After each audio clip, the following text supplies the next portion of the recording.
Hi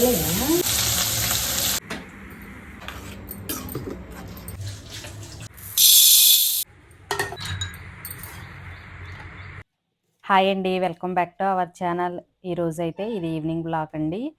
ఇంకా evening అంటే నాకు పెద్దగా పని ఏమీ ఉండదు. కంపల్సరీగా వాకింగ్కి అయితే వెళ్ళొస్తాను. 5 to 6 అనమాట. మా ఊర్లో స్కూలు కాలేజీ ఉంది. ఒక్కొక్కసారి అయితే స్కూల్కి వాకింగ్కి వెళ్తాము. పెద్ద గ్రౌండ్ ఉండిద్ది, జెడ్పీహెచ్. అలాగే కాలేజీ గ్రౌండ్ కూడా ఉండిద్దండి. ఇప్పుడైతే కాలేజీకి వాకింగ్కి అయితే వెళ్తున్నాము. చాలామంది లేడీస్ అయితే వస్తారు. అందరూ సమ్మర్ కదా, ఇంక ఇంట్లో ఈ వేడికి ఉండలేక కూడా వస్తారనుకుంటా. అలానే ఏం కాదులే కదండి, చాలామంది ఇప్పుడు హెల్త్ పరంగా అయితే బాగా టిప్స్ అయితే ఫాలో అవుతున్నారు. మనం ఇంట్లో లేడీస్ ఎంత పని చేసినా కూడా బాడీకి ఎక్సర్సైజ్ మాత్రం కంపల్సరీగా చేయాలి.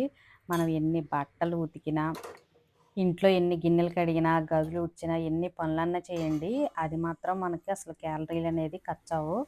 కంపల్సరీగా యోగా కానీ, ఏరోబిక్, వాకింగ్ ఏదో ఒకటి మన లేడీస్కి మాత్రం కంపల్సరీగా ఉండాలి. ఇంకా మీకు రేపు వీడియోలో చూపిస్తాలేండి వాకింగ్కి వెళ్ళే గ్రౌండ్ అయితే. ఇంకా వాకింగ్కి వెళ్ళొచ్చిన తర్వాత ఇది ఈవినింగ్ టైం అనమాట. పన్నీర్ కర్రీ ప్రిపేర్ చేస్తున్నా.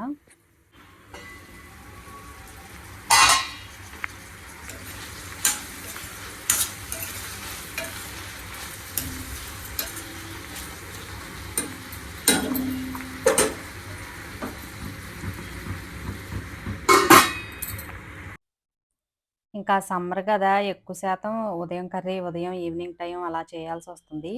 ఇక్కడ పన్నీర్ అయితే నేను ఇంట్లో ప్రిపేర్ చేయలేదు. ఈ మధ్య అయితే ఇంట్లోనే ఎక్కువ చేస్తున్నాం. మాకు పల్లెటూరు నుంచి పాలొస్తున్నాయి అని చెప్పా కదా, చాలా బాగుంటున్నాయి. చాలా చిక్కగా కూడా ఉంటున్నాయి. పన్నీర్ ప్రిపేర్ చేసినా కూడా చాలా పన్నీర్ వస్తుంది. వేస్ట్ అనేది చాలా తక్కువగా ఉంటుంది. ఇంకా ఈ రోజైతే పాలు ఎక్కువ లేవు. పన్నీర్ చేసుకోవాలంటే పాలు కనీసం 1 లీటర్ అయినా ఉండాలి గదా. ఇంకా బయట నుంచి తీసుకొచ్చాడు ప్రదీప్. రిలయన్స్‌లో నుంచి తీసుకొస్తే అది పెద్ద టేస్ట్ అనిపించట్లేదండి. డేట్ ఉన్నా గూడా ఒక్కొక్కసారి పాడైపోతుంది. అందుకోసమే నేను ఎక్కువ శాతం ఇంట్లో ప్రిపేర్ చేస్తున్నాం. ఇంకా ఇది మెయిన్ సెంటర్‌లో అయితే ఫ్రెష్‌గా పాలు, పెరుగు ఇట్లా పన్నీర్ అయితే మార్నింగ్ కల్లా తీసుకొనొస్తారు. అక్కడంటే ప్రతిరోజు వస్తాయి కాబట్టి చాలా ఫ్రెష్‌గా ఉంటాయి. అక్కడ తీసుకొచ్చాడనమాట. ఇంకా మన వీడియోస్‌లో అయితే ఎక్కువ పన్నీర్ కూర చేస్తూనే ఉంటాను. ప్రదీప్‌కి చాలా ఇష్టం. ఇంకా కర్రీ ఏమీ లేదంటే పన్నీర్ కర్రీ చెయ్యి, చపాతీలు చేయమని చెప్తాడు. అంత ఇష్టం పన్నీర్ కర్రీ అంటే.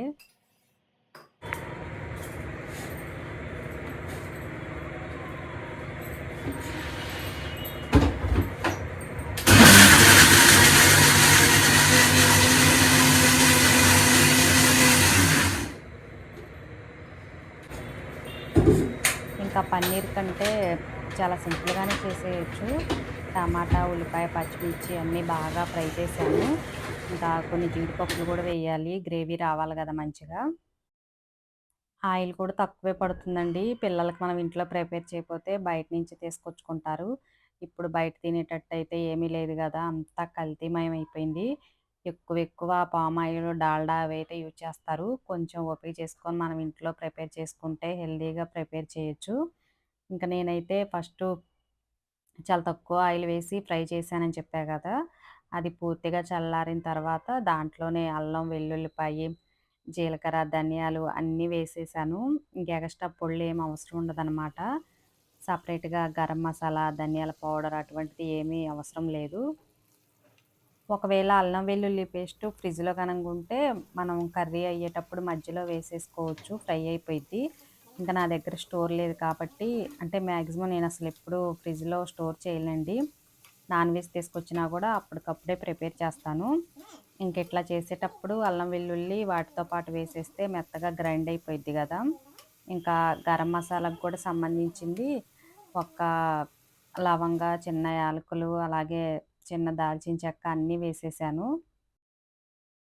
మిక్సీ వేసిన తర్వాత ఇంకిట్లా కొంచెం 2, 3 స్పూన్స్ ఆయిల్ వేసి దాంట్లోనే సాల్టు, పసుపు, అలాగే కొంచెం రెడ్ చిల్లీ పౌడర్ వేసి ఇట్లా పన్నీరు ఫ్రై చేసి పక్కన పెట్టుకోవాలి.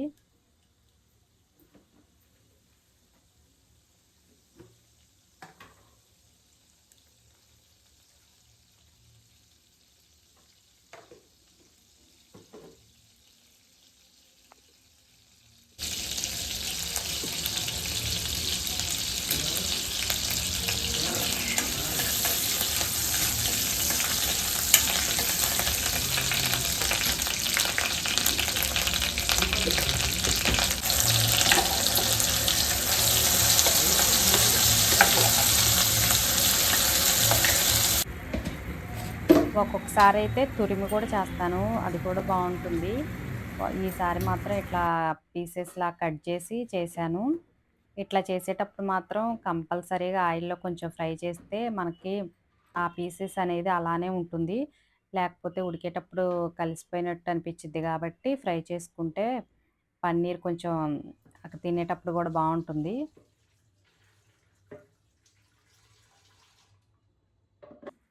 నేను ఎక్కువ శాతం గోధుమలు అవి పిండి పట్టిస్తూ ఉంటా గదా! అది గూడా అయిపోయిందండి. అందుకోసం ఈరోజు బయట నుంచి తీసుకొచ్చిన ప్యాకెట్‌తోనే చేస్తున్నా.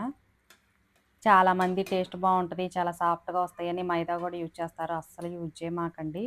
మనం పిండి పట్టించుకోలేనప్పుడు ఇట్లా ఒక్కొక్కసారి ప్యాకెట్ అన్నా తీసుకొచ్చుకొని ఇంట్లో చేసుకోవటం బెటరు. ఇంకా రిలయన్స్‌లో గూడా పరోటా అని, చపాతీ అని అవి కూడా ప్యాకెట్స్ అమ్ముతున్నారు. అవి గూడా తీసుకెళ్తున్నారు. అవైతే అసలు ప్యూర్ మైదా అస్సలు వాడకూడదు.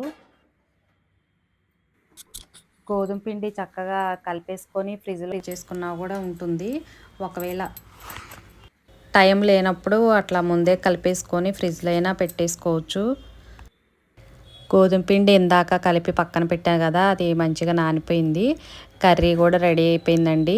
ఇంకా సిమ్‌లో పెట్టేశాను. సిమ్‌లో పెట్టేస్తే కొంచెం వేడిగా ఉంటుంది గదా! ఈలోపు చపాతీ గూడా చేసేయొచ్చనేసి.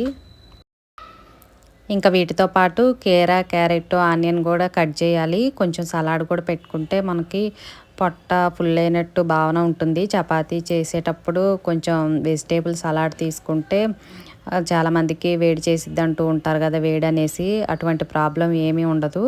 లైట్‌గా కంపల్సరీగా సలాడ్ అనేది మీకు ఇష్టమైంది బీరకాయ, సొరకాయ, పొట్లకాయ, క్యారెట్, టమాటా ఏదైనా చాలామంది అన్ని రకాల వెజిటేబుల్స్ ఇష్టపడరు కదా! అటువంటి వాళ్ళైతే క్యారెట్ అయినా కూడా పెట్టుకోవచ్చు. ఇంకా ఈరోజు మా ఇంట్లో అయితే నా డిన్నరు ఇదేననమాట. ముగ్గురికి ఇదే చేసేసాను. ఇంకా సపరేట్‌గా కొంచెం కూడా రైస్ అయితే పెట్టలేదు. ఇంకా వెజిటేబుల్ సలాడ్ కూడా కట్ చేశాను. పనంతా కంప్లీట్ అయిపోయి గిన్నెలు కూడా కడిగేసానండి. ఇంక ఇది రేపు మార్నింగ్‌కి పెసర దోస వేసేద్దామనేసి పెసలు నానబెట్టాను. చెప్పా కదా! పెసరపప్పు అయితే 2, 3 గంటలు నానబెట్టొచ్చు. పెసలు ఎక్కువసేపు నానాలి కాబట్టి ఇంకా పండుకునేటప్పుడే నానబెట్టాను. ఇవైతే ప్రదీప్‌కి బాదం పప్పు అండి. మొన్న చెప్పా కదా! ఇంకా కిచెన్‌లో ఉంటే గుర్తుండట్లేదు. టేబుల్ మీద పెడితే గుర్తుంటుందనేసి కొన్ని ఇట్లా చిన్న డబ్బాలో వేసి టేబుల్ మీద పెట్టాను. ఇంకా నైట్ పనంతా కంప్లీట్ అయిపోయిందనమాట. ఎక్కడితే అక్కడ టీవీ దగ్గర సోఫాలన్నీ సర్దేశాను. అంతేనండి. ఈ ముందు రోజు వీడియో అయితే రేపు మార్నింగ్ మళ్ళీ మీకు వీడియో అయితే పోస్ట్ చేస్తాను. నచ్చితే లైక్ చేయండి.